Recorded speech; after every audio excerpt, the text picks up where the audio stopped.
کسی نے کویسچن کیا تھا کہ ہم بعض اوقات راستے میں جا رہے ہوتے ہیں تو بائبل جو ہے وہ پڑھی ہوئی مل جاتی ہے ہمیں، تو کیا ہم اسے احتراماً تعظیماً اٹھا کے سائیڈ میں رکھ سکتے ہیں یا نہیں؟ دیکھیں، پہلے ایک بات سمجھ لیجئے کہ آسمانی کتابیں جو بڑی ہیں چار ہیں، قرآن، توریت، زبور، انجیل اور پھر قرآن مجید نازل ہوا، انجیل کو ہی بائبل کہتے ہیں۔ تو یہ جو اللہ نے نازل فرمائی جس شکل میں، وہ بالکل حق ہیں اور اس پر ہمارا ایمان لانا لازم ہے۔ ایک بھی آسمانی کتاب کا انکار کریں گے تو کافر ہو جائیں گے۔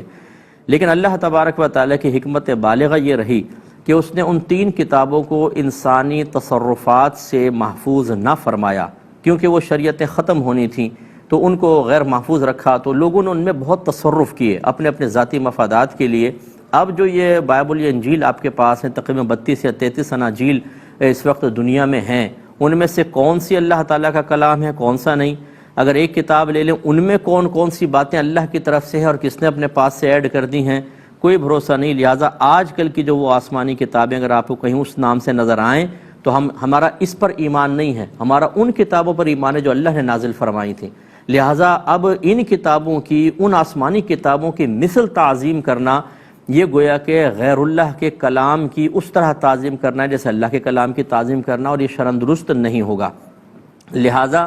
اسے ایک آسمانی اور محترم اور اللہ کی کتاب سمجھ کے اٹھانا تو شرعاً جائز نہیں، کیونکہ پھر آپ کا اس پر ایمان ہے گویا کہ یہ اللہ کا کلام ہے، اور اس میں جتنی خرافات انسانوں نے داخل کی ہیں آپ اسے بھی سمجھ رہے ہیں اللہ کا کلام ہے۔ تو جس طریقے سے قرآن کو غیر قرآن کہنا کفر ہوتا ہے، ایسے ہی غیر قرآن کو قرآن کہہ دینا یہ بھی کفر ہے۔ ایسے ہی پچھلی آسمانی کتابوں میں جو اللہ کی آیات ہیں ان کو کہنا یہ اللہ کی نہیں ہے، تب بھی کفر،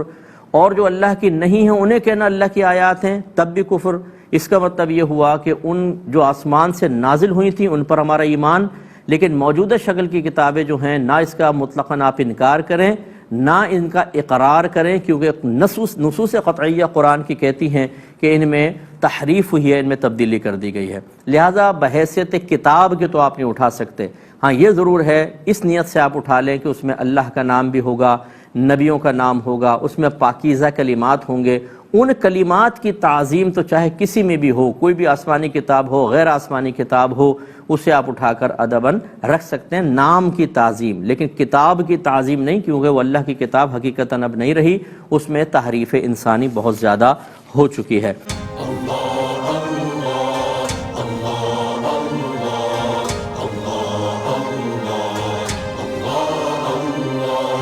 يا رحمن يا رحيم يا كريم